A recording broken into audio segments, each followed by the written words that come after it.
문재양 정부의 부동산 정책은 성공했다입니다. 뭐 말도 안 된다고요? 네.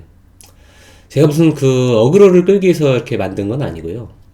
문재양 정부의 부동산 정책은 그들의 입장에서는 성공한 정책입니다. 제가 이런 주장을 하는 데에는 다 이유가 있습니다. 궁금하시면은 이번 영상 끝까지 한번 봐주시기 바랍니다.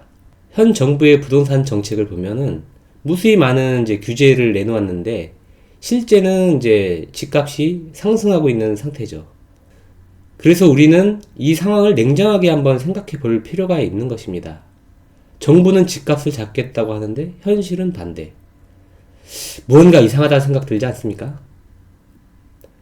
실제 그들의 말과 부동산 상황은 다른 형태로 가고 있는 것입니다. 따라서 부동산 정책이 실패했다고 볼 수 있는데 지금의 상황은 좌파들이 원했던 목표대로 잘 흘러가고 있다고 저는 생각을 합니다. 이해가 잘 안 되시죠? 얼마 전에 있었던 위례 호반의 경우 집단 대출이 불가능하기 때문에 현금 9억이라는 사람이 아니면 분양을 할 수 없음에도 로또 분양이라고 할 만큼 많은 사람들이 분양의 열기를 이어갔습니다. 겉으로 보기에는 이제 대출을 막았기 때문에 부자들을 제한을 하는 것 같지만 실은 부자들은 대출을 받을 필요가 없습니다. 집을 사는데 대출이 필요한 사람은 서민들이지 부자들이 아닙니다.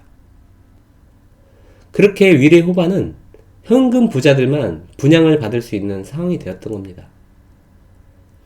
겉으로 보기에는 부동산 대책이 상류층의 부동산 투기를 억제하는 것처럼 보이지만 실제는 중산층이 상류층으로 가는 것을 막는 정책이고 서민이 중산층으로 가는 것을 막는 정책들입니다. 위례 호반을 예를 들면 현 정부가 이 상황을 몰랐을까요? 그들의 말과 다르게 부동산 가격은 오르고 있고 현금 부자들만 이익을 보는 지금의 부동산 정책들. 좌파들이 원하는 것은 국민들이 분노할 대상자가 필요한 겁니다. 그렇게 빈부의 격차가 더욱 벌어져서 서민들에게 불평등과 상실감이 느끼길 그들은 원하는 것입니다. 왜일까요?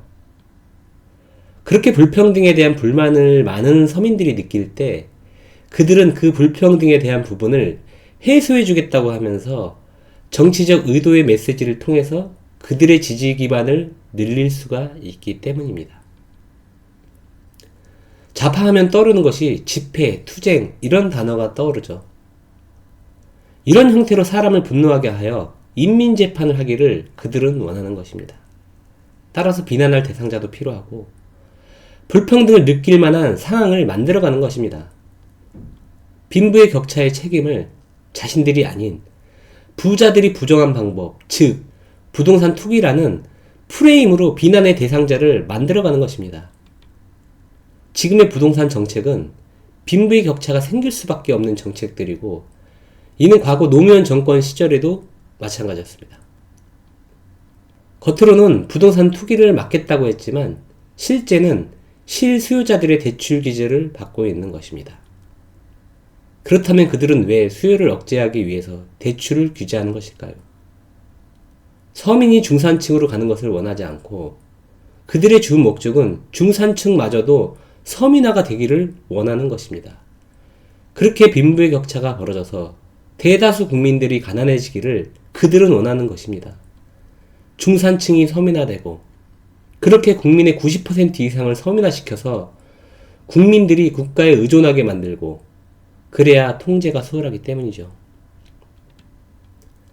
만약 그러한 상황이 되었을 때 국민들에게 부자의 돈을 빼앗겠다라는 식의 정치 목표를 잡는다면 대다수 국민들은 환호하겠죠.